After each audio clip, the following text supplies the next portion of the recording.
Hi, I'm Melissa, And I'm Michael. and we are two of your Audible romance editors. We're basically the faces behind all of those weekly recommendations and those monthly newsletters you always get in your inboxes. Yeah, you can see our porthole images on the site. We basically sit behind our desks and figure out romance recommendations for you every day. It's basically the best job ever. Basically.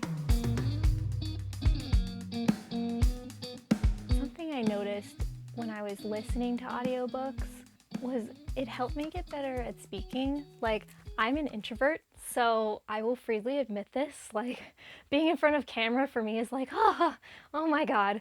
But like, listening to audiobooks, I feel like is helped me like talk. And I think the important thing about audiobooks that you get when you're not reading them is hearing the dialogue and hearing like each phrase, the way it's spoken, is so important when you get it, and especially in romance too. Like, you get that witty banter. Like, when you hear it in dialogue, sometimes it's like, oh my God, that's so perfect.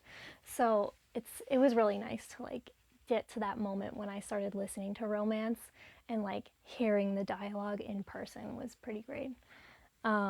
Whereas like when I'm reading, I feel like I get better at writing, but listening helps me get better at talking.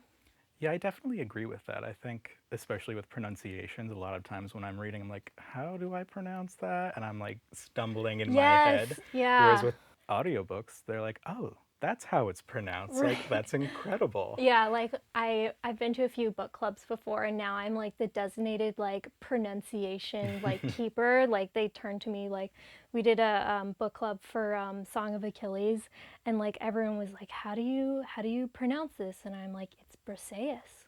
And I like knew all the answers because they were like very hard to pronounce Greek names, and I knew all of them because I had heard them. And I feel like the other thing with listening to audiobooks, especially with romance, is it's kind of a little bit more personal. Like it feels like you're either there or listening in or something of that nature. Like especially with I was listening to Call Me by Your Name. It's like you've heard me gush about this before. It's Yes, one of my so many favorite times. books. To the point where I listen to it. Yes, I like it. It's Yeah. so good. Yeah. And Armie Hammer narrates it. And I love Armie Hammer. So it's always like whenever I'm listening to it, it's like, no, he's reading this story to me.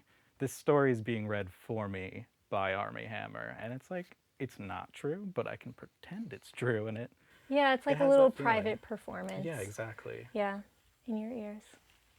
Yeah. Although you can listen to it with other people. Have you listened to audiobooks like with other people before? I actually haven't yet. Have you? Is that No? something you've done?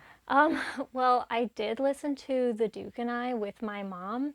And I do have to say that when we get to the sexy bits, it was a little bit like, okay, mom, you can take both of the headphones now. But when we got to listen to it together, it's like, it was really nice because you get to read the book at the same time.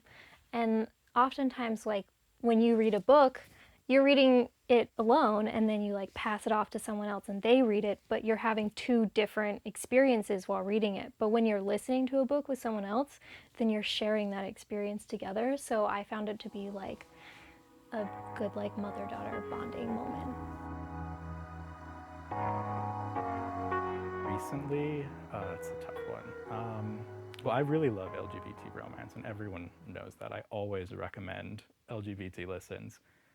So one of my, it's not so recent, but around Pride Month, we did our favorite LGBT Yeah, romance, that and was that really was, good. thank you, that Yeah. was one of my favorite things just put together, and I got to explore all these different types of romance with different characters and like different kinds of love, and it was just, I really loved that. Do you have a favorite campaign recently?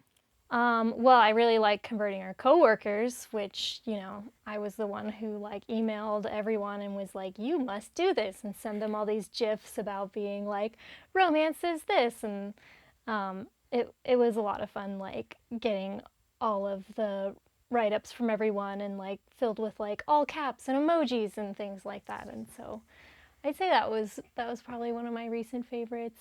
I also did the obscure shifters one, and we it was just like we found a moose shifter romance, which no one can get over the fact that there's a moose shifter romance, and it's called Proposition by the Billionaire Moose. And I think this is hilarious. I mean, it's actually very very romantic and very good. But then we realized that there's like a ton of different types of obscure shifters out there, like The Croc's Return.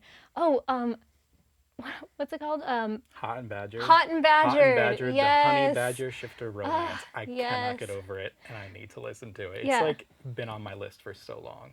That's the other thing that's great about romance is that it's like you have to have a sense of humor, especially in paranormal romance. Is like everything, it's fantasy, but like in the best way. And you have to laugh about it at the same time while you love it. We already know I would have to say LGBT. Like, I've Oh, already yeah, said well. that, but if we want to go a little bit deeper, I'd Yeah, probably you have to say choose another one now. celebrity. Like, I feel like a lot of the celebrity stories are just, you get to see a different side of the celebrities. And it's like, yeah, they have this really glamorous and fantastic life, but then you get to see their personal lives too. And it's like, oh, well, there's a lot more to these characters than really meets the eye at first. And just the way they find love is always so unique because they can't get out and like do all the things that normal people can do, and can't really just go to a coffee shop and meet someone there because they're famous. They would be signing autographs the entire time. Right. So just seeing how creative some of those situations are is like sometimes kind of hilarious, and just it's so cute and I love it. I'm all about those star-crossed lovers, though. I mean, if I were to live on any one page, it would be that, or enemies to lovers. Friends to lovers too is nice, though. Just all the lovers. Yeah, lovers, lovers and fighters.